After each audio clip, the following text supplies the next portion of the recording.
Today's episode is all about the Russian military's 12.7mm DSHK machine gun. It's almost as much fun to shoot as it is to say. From what I'm told, that nickname DSHK actually means beloved person in Russian. So the Americans with their Ma Deuce and the Russians with their DSHK both have a cute nickname for their lethal, world-ending 50 caliber machine guns. That's adorable. If you've ever seen an '06 Toyota Camry tearing down the highway with a machine gun duct taped on top of it, odds are that was a DSHK. Also, you should probably move somewhere safer. It's like the Soviet version of apple pie in baseball. The DSHK is as Russian as it comes. It's often compared to the US Army's M250 cal because of their similar calibers, but the ways in which these weapons have been used and their performance on the battlefield could not be more different. So what made the DSHK so successful in its early years? How does it compare to the American M250 cal Ma Deuce? And why did the Russian military decide to replace it? Well, the DSHK is 74 pounds, which is 10 pounds lighter than its competition. It fires the massive 12.7 by 108mm cartridge, which is actually 10% bigger than the American 50 BMG. That is a thick round with 2 Cs. But the trade-off there is that the extra size of the round and the decreased weight of the overall system is felt during operation. Users report it having a much higher amount of recoil. It fires at a respectable 600 rounds per minute, with a muzzle velocity at 2,800 feet per second and an effective range of 2,000 meters. The DSHK's main role on the battlefield is to take out targets that are hiding behind buildings, concrete walls. It's meant to hit those slow flying airplanes and helicopters and lightly armored vehicles. It's the answer to that question, yeah, but can we make it bigger? The origins of this category of full sender started with its development when the Germans were the first to develop a large caliber bullet designed to penetrate tanks, early tanks. But this early cartridge lacked the energy that was necessary to cycle a machine gun. John Browning helped develop a similar caliber anti-vehicle cartridge, and then he went ahead and modified an existing design for his 30 caliber machine gun to fire it, which would go on to become the infamous M250 cal. It's unclear which bullet the Soviet Army based its design off of, but by 1934, Russia had its own large caliber 12.7mm anti-tank cartridge. 1938 coincided with a rapid evolution of military technology that was happening at the time. We had the rise of tanks and airplanes, and us little guys on the ground needed a new sort of weapon to defend against these new threats. Sure, we had light machine guns and even machine guns on tripods, but none of those calibers in the infantry's arsenal were even close to, are you fucking kidding me size? After eyeing the sweet new American M250 cal, the Soviet Army made an official request for one of their own in 1920s. When the Soviet Army officially requests something, you might want to consider doing it. The first iteration of the new Soviet machine gun was developed by Vasily Degtyaryov. This is the guy to know about in Russian firearms development. He's often overlooked in favor of Kalashnikov, but this dude was just as influential in the firearms world. He was born in 1880, worked at the Russia Tola arms plant. Over his lifetime, he helped develop over 84 different firearms.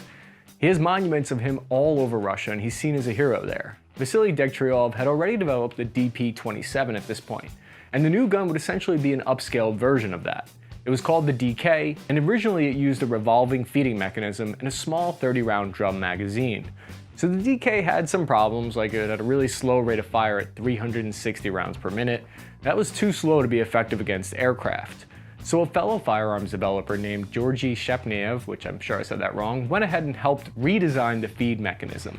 It would now use a traditional belt of ammunition, and this gave it the increased rate of fire that was needed. Listen, I get it. When you're as bad of a shot as I am, you need that high rate of fire to make up for it. It's not my fault I can't aim, I'm left eye dominant. So this change to the feed mechanism dramatically increased reliability, and is one of the main reasons that the DSHK heavy machine gun is still being used around the world. They just simply do not stop working under any conditions. If you take anything away from this video, please just remember that DSHK is known around the world for its unbeatable reliability. This new and improved machine gun was named the DSHK and was adopted in 1938, just before the start of World War II. From what I found, the DSHK had a production run of only about 8,000 to 9,000 during the war. But there was still another problem that needed solving. As soon as the Soviets developed a machine gun that could take out tanks, basically every army fielded tanks that had upgraded armor that could defeat the 50 caliber bullet.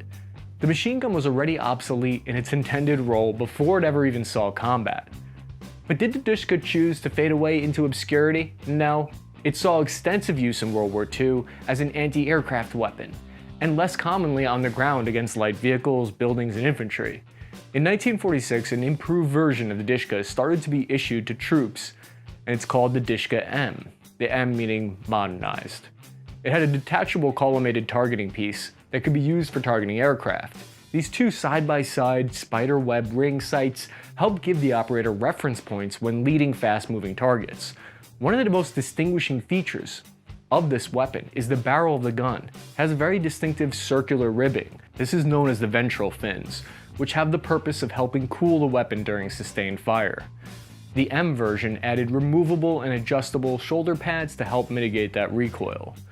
Total production run of the DSHK machine gun is estimated to be 1 million units. Congratulations to the DSHK for going platinum. I knew you could do it. I was there from the start, man. I was there right alongside you. So during the Cold War, the Soviet Union was handing out a ton of these weapons to anyone with a revolution in their heart and a warm pulse. You get a DSHK, you get a DSHK, everyone gets a DSHK. Since so many of them were in circulation, it wasn't uncommon to see them fall into the hands of many of the United States adversaries. Tactics had started to evolve, with many developing armies mounting DSHKs to old pickup trucks. The Army even came up with an entirely new term to refer to these makeshift vehicles, technicals, which is the third world version of putting rims on your tires. Most of you probably remember first hearing about the term in the movie Black Hawk Down. Having the ability to mount this thing to a 4-cylinder car is where being lighter than the M250 cal comes in handy. You'll often see the top torn off a truck and one of these bolted on.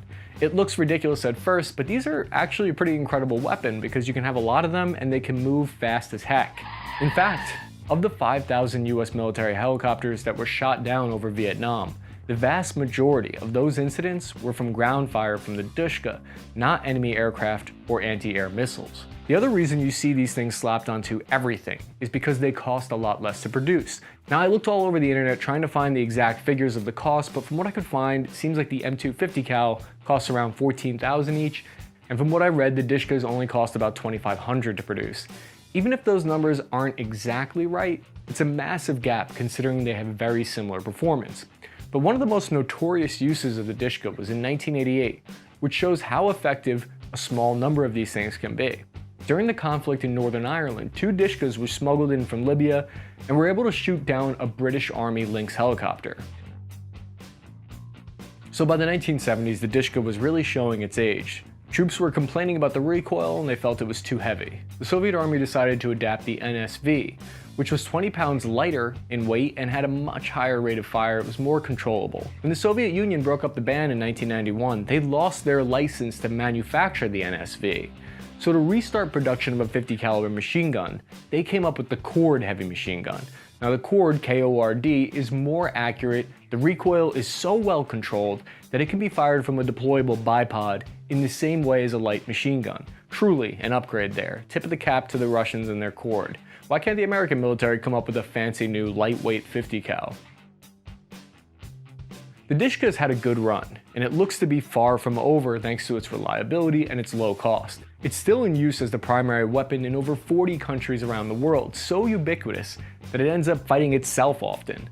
In spite of its flaws, I still love it and accept it as my favorite machine gun. The weapon was first produced in the 1930s and is still being manufactured in China, Pakistan, Romania. This machine gun has been around for almost 100 years, and we're likely to see the DSHK being used for another 100 years. What do you think about the DSHK? Do you think it could be improved? Do you have any experience using one? Let us know in the comments section. Check out another video if you like getting your defense information from some guy in his sweatpants. You're watching Task and Purpose. I'm your average infantryman, Chris Cappy.